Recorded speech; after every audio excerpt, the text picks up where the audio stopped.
17 अगस्त की शाम सिमडेगा जिले में संक नदी ने दो परिवारों की खुशियां छीन ली। ग्रामीणों द्वारा सूचना दी गई कि नदी पार करने के क्रम में दो लोग तेज बहाव में बह गए। पुलिस प्रशासन तुरंत हरकत में आया और कई घंटे तक चले सर्च अभियान के बाद दोनों शवों को बरामद कर लिया गया। मृतकों की पहचान भूषण एक्का और संजय खेस के रूप में हुई है।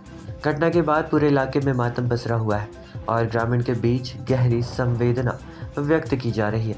दिनांक 17 अगस्त 2025 शाम 5 बजे सोगड़ा टोली के पास ग्रामीण ने पुलिस को सूचना दी कि नदी पार करने के दौरान एक व्यक्ति बह गया है। यह खबर मिलते ही सिमडेगा पुलिस प्रशासन तुरंत मौके पर पहुंची। पुलिस अधीक्षक सिमडेगा के नेतृत्व में अनुमंडल पुलिस पदाधिकारी सिमडेगा, थाना प्रभारी, प्रखंड विकास पदाधिकारी और अन्य पदाधिकारीगण घटनास्थल पर पहुंचे और नदी में सर्च ऑपरेशन शुरू कर दिया। पुलिस की ओर से तुरंत नाव, गोताखोर और स्थानीय लोगों की मदद ली गई। अभियान पूरी रात चलता रहा अथवा अथक प्रयासों के बाद 18 अगस्त 2025 को शव नदी से बरामद कर लिया गया।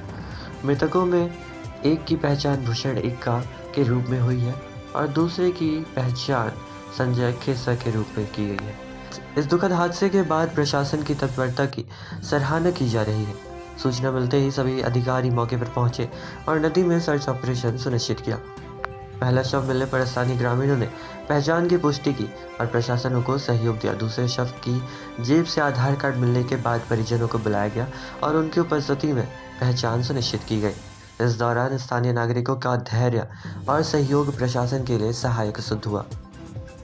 इन दोनों की मौत से संबंधित गांव में शोक की लहर दौड़ गई। परिजनों का रो रो कर बुरा हाल है।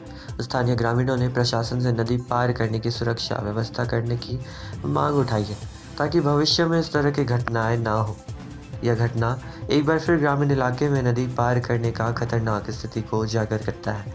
हर साल बरसात के मौसम में इस तरह की घटनाएं सामने आती हैं, लेकिन स्थायी समाधान की दिशा में कदम कम उठाए जाते हैं। प्रशासन की तत्परता सराहनीय है, लेकिन लंबे समय के लिए इंतजाम बेहद ज़रूरी है।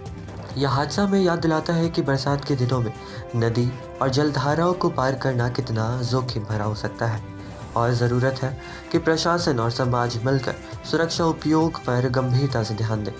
आप अपनी राय कमेंट सेक्शन में ज़रूर साझा करें और इस खबर को आगे बढ़ाएं ताकि जागरूकता फैले और भविष्य में ऐसी घटनाएं रोकी जा सके।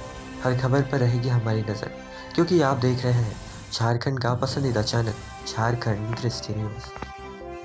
बाबू दिनेश सिंह विश्वविद्यालय गढ़वा में आपका भविष्य संवारने के लिए तैयार है। BTech, diploma, BSc, MSc, BHMS, BDS और कई अन्य कोर्स जो आपको करियर में सफलता दिलाएंगे। अनुभवी फैकल्टी और अत्याधुनिक बुनियादी ढांचे के साथ हम आपको विश्वसनीय गुणवत्ता शिक्षा प्रदान करते हैं। न केवल पढ़ाई बल्कि सह पाठ्यचर्या गतिविधियां भी जो आपको एक समग्र विकास प्रदान करती हैं। आपका परिसर जीवन यादगार बनाने के लिए हम यहाँ हैं। बाबू दिनेश सिंह विश्वविद्यालय गढ़वा। प्रवेश आरंभ है। दिए गए नंबर पर अभी संपर्क करें।